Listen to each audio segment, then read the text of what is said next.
شانو اس آدمی کو پلائیں گے جو دنیا کی شراب سے اللہ پاک کے ڈر سے، اللہ پاک کے خوف کی وجہ سے اس سے بچتا رہے گا۔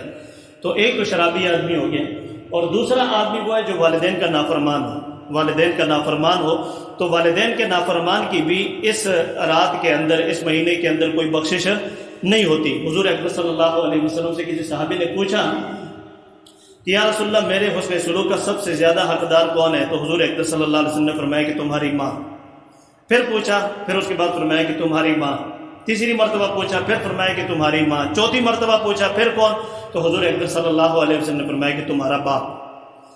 تو یعنی ماں باپ دونوں کے حقوق ہیں، لیکن والدہ کا حق زیادہ ہے، ماں کا حق زیادہ ہے۔ تو حضور اکبر صلی اللہ علیہ وسلم نے ماں کا حق زیادہ بتایا، ماں کا حق زیادہ بتایا۔ تو اس کا آدمی جو ہے اہتمام کرے، اور فرمایا کہ جو نافرمان ہوتا ہے، چاہے والد کا ہو، والد دونوں کا ہو، والدہ کا ہو، تو یہ دونوں اللہ جل شانہ کی رحمت سے محروم رہتے ہیں۔ یعنی کہ یہ تینوں قسم کے، چاہے صرف والدہ کا نافرمان ہو یا والد کا نافرمان ہو یا دونوں کا نافرمان ہو، یہ تینوں بڑے سخت قسم کے محروم لوگوں میں سے ہیں۔ اور ہم تو ہیں گناہ گار، لیکن حضرت علقمہ رضی اللہ تعالیٰ عنہ جو بڑے درجے کے صحابی ہیں، ان کے بارے میں آتا ہے کہ ان کا آخری وقت تھا، نزع کا وقت تھا، اور آخری وقت میں جیسے کلمے کی تلقین کرتے ہیں، تو کلمے کی تلقین کرتے وقت ان سے وہ زبان پہ کلمہ جاری نہیں ہو رہا، کلمہ جاری نہیں ہو رہا۔ تو انہوں نے حضور اکبر صلی اللہ علیہ وسلم کے پاس پیغام بھیجا ان کی بیوی نے کہ علقمہ کا آخری وقت ہے اور زبان پہ کلمہ جاری نہیں ہو رہا۔ تو اس پہ حضور اکبر صلی اللہ علیہ وسلم کے پاس کچھ صحابہ بیٹھے ہوئے تھے، حضرت بلال رضی اللہ تعالیٰ عنہ، حضرت عبد الرحمن بن عوف، حضرت اور باقی صحابہ بھی۔ تو حضور اکبر صلی اللہ علیہ وسلم ان کو لے کے وہاں سے چلے کہ چلو چلتے ہیں علقمہ کے پاس۔ اب جب وہاں پہ پہنچے تو وہ ساری صورتحال دیکھ کے حضور اکبر صلی اللہ علیہ وسلم نے فرمایا کہ بھئی اس کی والدہ کہاں ہے؟ کہ جی والد تو، اس کے والدین کہاں ہیں؟ کہا جی اس کا والد تو فوت ہو چکا ہے، والدہ زندہ ہے، والدہ زندہ ہے۔ وہ کہاں ہے؟ کہ جی وہ اس سے ناراض ہے، وہ اس کے پاس نہیں آتی، وہ اس سے ناراض ہے۔ تو حضور اکبر صلی اللہ علیہ وسلم نے ان کی والدہ کو پیغام بھیجا کہ آپ میرے پاس آتی ہو یا میں آپ کے پاس آ جاؤں؟ آپ میرے پاس آتی ہو یا میں آپ کے پاس آ جاؤں؟ تو حضور اکبر صلی اللہ علیہ وسلم کا پیغام سن کے وہ کہنے لگی کہ آپ کیوں میرے پاس آئیں گے، میں آپ کے پاس آتی ہوں۔ اب وہ بیچاری بالکل بوڑھی، ضعیف، کمزور اور سوٹی ٹیکتی ہوئی جو ٹک ٹک کرتے کرتے آرام سے آئی، حضور اکبر صلی اللہ علیہ وسلم کے پاس پہنچی۔ تو حضور اکبر صلی اللہ علیہ وسلم نے پوچھا کہ یہ بیٹا تیرا، یہ تیرا کیا لگتا ہے؟ کہا یہ میرا بیٹا ہے۔ کیسا ہے؟ کہا بہت اچھا ہے، بہت اچھا ہے۔ اب وہ کہا کہ پھر جو ہے نا تو ہاں کس طرح اچھا ہے؟ کہ بڑا تہجد گزار ہے، اور جو جہاد کرتا ہے، یہ کرتا ہے، وہ کرتا ہے، ساری اس کی اچھی اچھی باتیں بتائیں۔ کہا کہ نہیں میں یہ نہیں پوچھ رہا، میں تو یہ پوچھ رہا ہوں تیرے ساتھ اس کا معاملہ کیسا ہے، تیرے ساتھ اس کا معاملہ کیسا ہے۔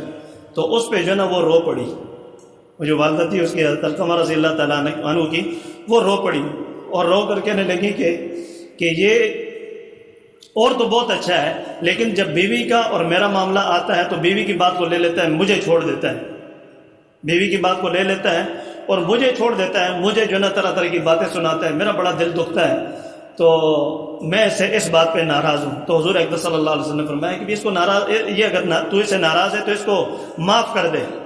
کہا نہیں اس نے میرا اتنا دل دکھایا ہے کہ میں اس کو معاف نہیں کر سکتی، میں اس کو معاف نہیں کر سکتی۔ تو حضور اکبر صلی اللہ علیہ وسلم نے فرمایا کہ لکڑیاں جمع کرو۔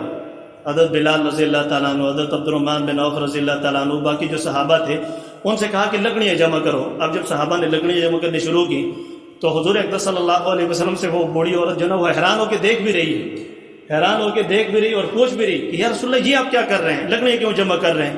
کہا کہ تو اس کو معاف نہیں کرے گی، اپنے بیٹے کو اگر معاف نہیں کرے گی تو جہنم کی آگ میں جلے گا، تو بہتر یہ ہے کہ ہم اسے دنیا کے اندر ہی جلا کے اس کو عذاب دے دیں تاکہ آخرت کے عذاب سے یہ بچ جائے۔ تو اس پہ وہ والدہ کہنے لگی کہ اگر میں اس کو معاف کر دوں، اگر میں اس کو معاف کر دوں تو میرے معاف کرنے کی وجہ سے یہ جہنم کی آگ سے بچ جائے گا؟ کہا ہاں بالکل بچ جائے گا۔ تو اس پہ حضور اکبر صلی اللہ علیہ وسلم کو گواہ بنا کے انہوں نے کہا کہ اگر یہ میرے معاف کرنے کی وجہ سے جہنم کی آگ سے بچتا ہے تو میں نے اس کو معاف کر دیا، میں نے اس کو معاف کر دیا۔ اب فرمایا کہ حضور اکبر صلی اللہ علیہ وسلم نے پھر آدمی بھیجا کہ جاؤ اور علقمہ کو دیکھو کہ جاؤ اس کی زبان پہ ابھی کلمہ جاری ہوا کہ نہیں ہوا، اس کی زبان پہ کلمہ جاری ہوا کہ نہیں ہوا. تو جب دیکھا تو ان کی زبان پہ کلمہ جاری ہو چکا تھا اور ایمان کی حالت میں اس دنیا سے گئے.